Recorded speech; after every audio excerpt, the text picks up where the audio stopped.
Welcome everyone. My name is Chaitanya Bhave. I am a PhD candidate at the University of Florida, and today I'm going to be talking about my work on the development of an electrochemical phase field model for the corrosion of nickel chromium alloys by molten fluoride salts. I want to thank my advisor, Dr. Michael Tongs, and our collaborators, David Anderson and Jake McMurray. As most of you are probably aware, molten salt reactors use molten salts as the fuel or the primary coolant. And here's a molten salt reactor schematic shown here with the primary and secondary loops. Depending on the type of nuclear reactor, these use either fluoride-based or chloride-based salts. And due to their high melting points and low vapor pressures, molten salt reactors have significant safety and performance advantages over light water reactors. However, these salts are highly reactive. They corrode the metal alloys that are used to contain them. Nickel chromium alloys are a promising candidate for this application, but even they have some challenges with corrosion. Additionally, molten salt corrosion is sensitive to the microstructure and it changes the microstructure during the corrosion process. So as you can see on the left figure here, chromium depletion happens primarily along the grain boundary during corrosion. And this chromium depletion results in the formation of subsurface voids in the metal alloy.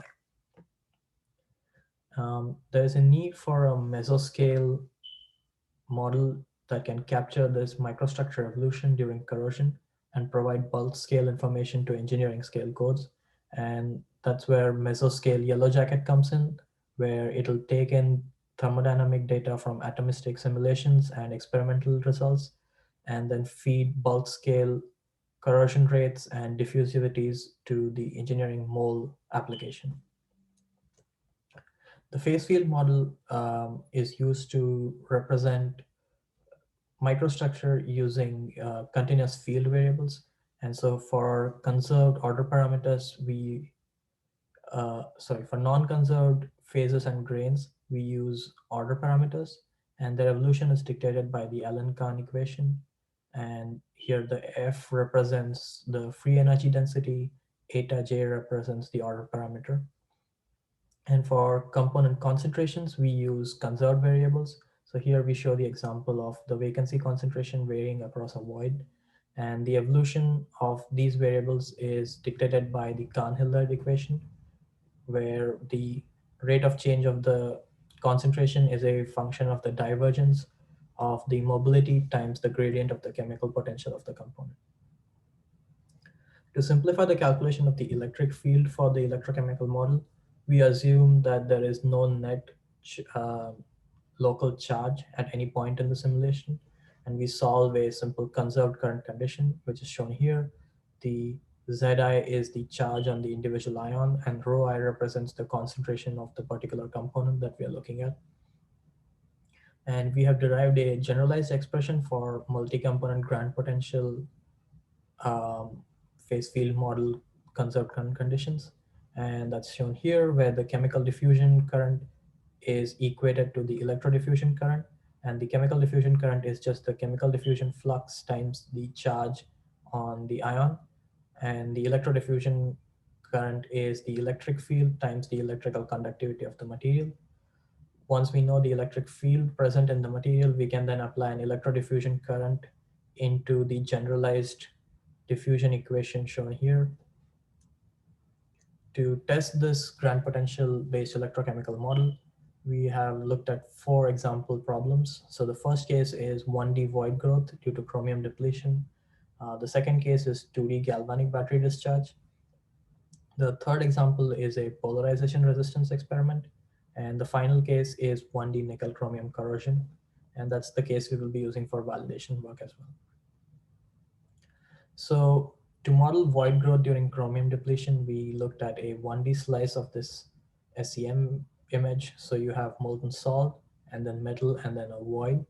And that's represented here with the brown line representing the molten salt, the orange line representing the metal alloy, and the black line representing the void. And the nickel and chromium concentrations are represented by the purple and blue lines. And as the system evolves, chromium is depleted from the metal alloy, and this results in the growth of the void phase. And this is because the concentration of vacancies rises in the metal alloy as chromium depletes, which leads to the growth of the void phase. Here, the concentration of chromium goes negative during the simulation, and that's because the first two simulations use parabolic free energies, and those cannot guarantee non-negative concentrations, which is why we eventually shifted to log-based free energies. To test if this model can capture galvanic effects, I simulated a galvanic battery. So here you have an anode made of a chromium-rich alloy and a cathode made of a material with less chromium than the equilibrium concentration. And they are separated by this molten salt electrolyte and a connecting wire. This is that same initial condition in mousse.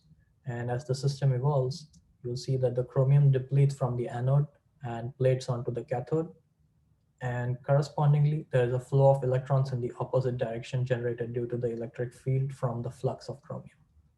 The magnitude of this current doesn't really mean anything physical. It's simply meant to demonstrate the working principle. So now we have transitioned to ideal solution free energies to improve the accuracy of this modeling and to prepare for future work where we will use thermodynamic solvers coupled with the phase field model. So we obtain the formation free energies of the components from SGT database as well as CalFat databases. And the CalFat database provides the mixing entropy of nickel and chromium as a regular solution function, to which we have fit this dotted line ideal solution free energy function. To obtain the free energy of formation of the nickel ions, and similar for chromium as well, we add the electrode potential to the formation free energy of nickel in the metal phase. And the standard electrode potentials for nickel, chromium, and lithium were obtained from literature. So finally, the chemical free energy density of the system can be represented using this ideal solution form, where Gi naught represents the formation free energy of the component in the phase, and Kb is the Boltzmann constant, and T is the temperature. So the next thing we did is simulating polarization curve measurement. Um, this helps us to confirm that the model follows Butler-Warmer kinetics, which is a very standard kinetics expression for electrochemical systems. And here we have the working electrode consisting of 20% chromium and the reference electrode, which is entirely pure nickel. And we're applying a positive potential to the working electrode. And as that happens, the current measured through this electrode will change. And we plot that in this red curve. So similarly, we also plot the curve you obtain when you apply a negative potential to the working electrode. And by dropping tangents to these two curves in their linear region, we can obtain the current that passes through this electrode at zero applied overpotential. And so when there's no overpotential applied, the cathodic and anodic currents at this electrode are exactly equal. And so you wouldn't be able to measure the current directly, but the Staffel curve plot allows us to measure that current. And that comes out to 0.935 milliamps per centimeter squared. The value itself is not very significant. This is simply to show that this model obeys Butler-Volmer kinetics. Um, Now we can use the Allen-Kahn mobility relationship to the interface velocity in the phase field model, as well as the sharp interface prediction for velocity using Faraday's laws of electrochemistry to compute the value for the Allen-Kahn mobility. So the velocity prediction from Faraday's laws of electrochemistry is the current divided by the number of moles of electrons transferred per mole of the component, and d is the density of the material, and m is the molar mass of the material. And for the AC interface velocity, um, we get this function where del int and small l are interface width parameters. These are model parameters for phase field. L is the Allen-Kahn mobility. Eta is the overpotential of the interface, and VA is the atomic volume, which is also given by m divided by d. And so by equating these two velocities, we can obtain an expression for the Allen-Kahn mobility in terms of the corrosion current. And for chromium electrodes, this has been measured in FLIBE. So knowing the corrosion current for chromium, we can directly find the value for Alan-Carr mobility that we should use in the model. So now that all the thermodynamics, our physical and our mobility for the interface has been calibrated to the experimental model, we can start making quantitative predictions with this model. So here we have a 8% chromium alloy corroding in the molten salt, and this results in an increase in the chromium concentration in the fly. This y-axis is logarithmic because the amount of chromium in the molten salt is very different from the concentrations in the metal alloy. And also we see that as the corrosion proceeds, we have this characteristic chromium depletion profile form. So we performed sensitivity analysis, verification, and validation on this last simulation I just showed. The sensitivity analysis helps us understand the effect of model parameters and material properties on both the mass loss error and the mass loss rate of the model. So the mass loss error is essentially the error that the phase field model makes in conserving the components. So this is a numerical error and we want to minimize this.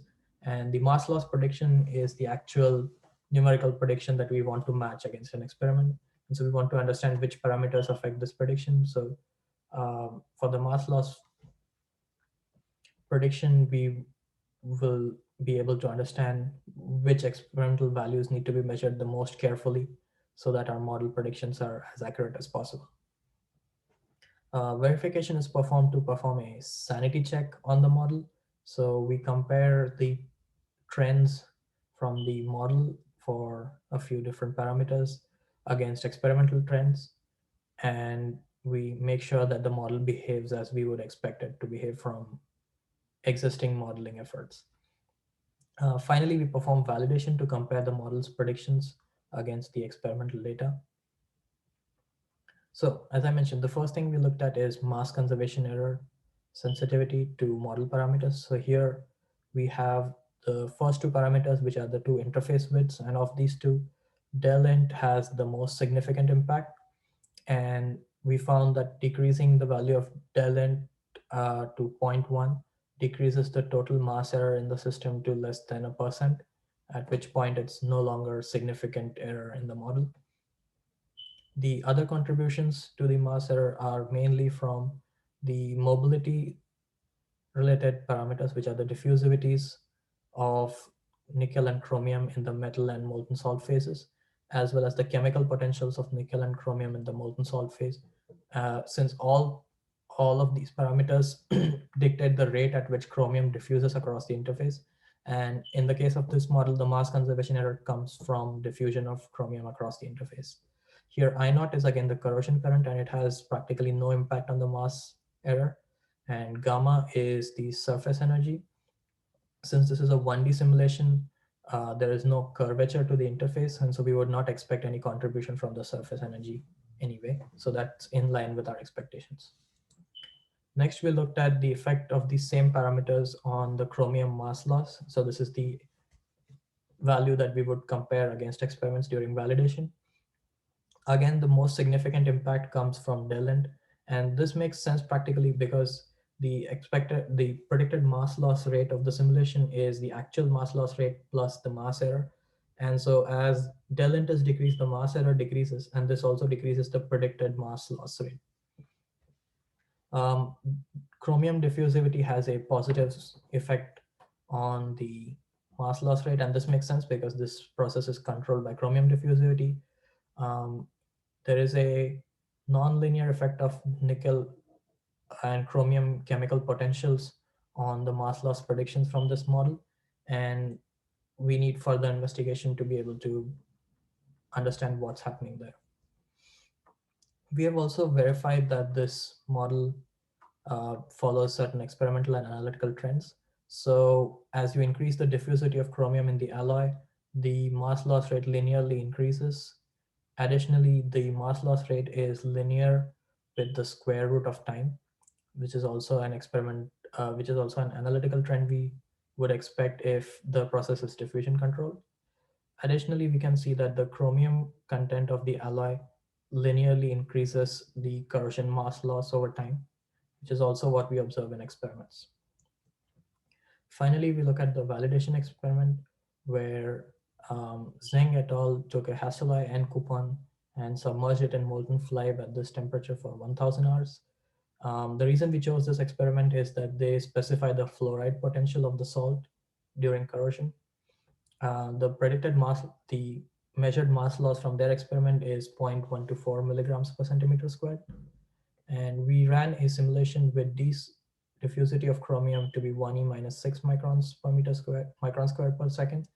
And the simulation result matches almost exactly with their experimental result. However, since this diffusivity of chromium is somewhat arbitrary and we only have 1 point to compare against, we cannot consider this to be a full validation. And so further research is required to properly validate this model. We can, however, show that by fitting a line to the linear region of this mass loss curve, we can then compute the effective diffusivity of the chromium in the alloy. And this value is different from the original diffusivity because the concentration of chromium in the alloy affects the actual diffusivity of chromium. And so when we couple Yellow Jacket with the engineering scale codes, we would be supplying them with this value. Additionally, the chromium depletion depth is much higher in the simulations than in the experiments. And this is because in the experiments, the EDS line scan is performed through a grain where you would see much less chromium depletion compared to along the grain boundaries. Whereas the 1D simulation that we performed here sort of averages out the diffusivity of the chromium over the entire alloy. And so we get a chromium depletion profile that will be somewhere between the bulk grain values and the interface values. So in summary, Yellow Jacket can model the impact of microstructure on multiscale in the multiscale corrosion map. So we will be providing bulk values of diffusion rates and reaction rates to engineering scale models. We have tested the electrochemical model that we've developed on 4 example problems that demonstrate that this model can capture microstructure evolution, galvanic effects, and that the reaction rate follows Butler-Volmer kinetics. We have also verified that the corrosion model follows experimental trends, and depending on how good the values of the physical diffusivity parameters are, the model predictions can match very well with the experiment results as well. Our future work will consist of adding vacancies and carbon into the corrosion model. We also want to include microstructure effects into the model, such as grain structure, void phases, and carbide phases. And we also want to couple this model with the Yellow Jacket thermodynamics solver to improve the thermodynamics of the model. This is sort of a preliminary result showing the use of phase field for modeling enhanced chromium depletion along grain boundaries. I want to thank NEAMS for funding this project, and I also want to thank our collaborators at INL, Los Alamos, and Oak Ridge National Laboratory. I want to thank the Tonks Research Group, of which I'm a part of, for all of their support. And I want to thank Ontario Tech University and our collaborators there for their work in development of the thermodynamic solver. So these are my references, and thank you for attending.